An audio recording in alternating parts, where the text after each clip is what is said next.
Peuple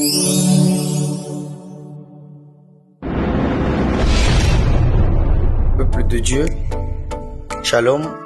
Nous avons commencé avec notre programme de 29 jours qui a pour thème la destruction des esprits de contrôle et des poursuites nocturnes. Pour cette première semaine, nous avons commencé le message sur l'esprit de contrôle.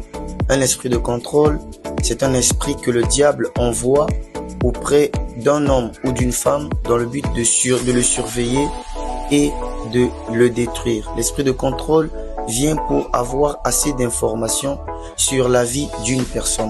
Il faut savoir que l'esprit de contrôle ou un esprit de contrôle peut être envoyé par un démon, par un sorcier, un magicien ou par une personne ayant un savoir spirituel maléfique.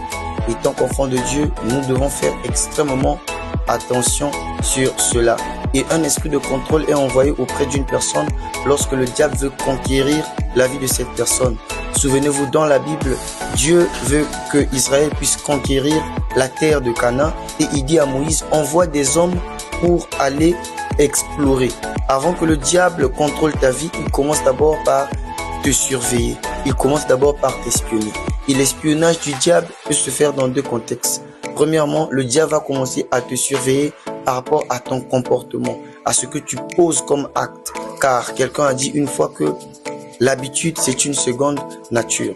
Ce que tu as l'habitude de faire peut constituer une porte pour le diable pour t'atteindre. Parce que une fois que le diable te contrôle, il finira aussi par avoir des informations sur les actes et sur ton comportement. C'est pourquoi un enfant de Dieu ne soit pas accro aux choses du monde. Ne passe pas plus de temps devant la télévision, devant ton téléphone, mais passe plus de temps dans la présence de Dieu.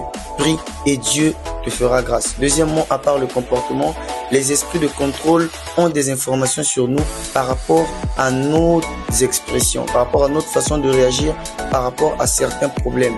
Lorsque Marie est venue renverser le parfum de nard sous les pieds de Jésus, Judas s'est exclamé. Judas a bougé, mais les intentions derrière la tête de Judas étaient qu'il voyait de l'argent. La Bible dit qu'il était un voleur.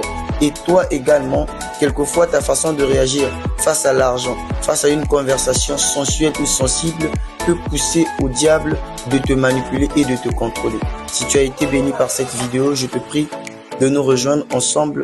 Nous allons prier et entrer encore en profondeur sur ce message sur l'esprit de contrôle. Dieu vous bénisse, c'était le pasteur Fiston Amona.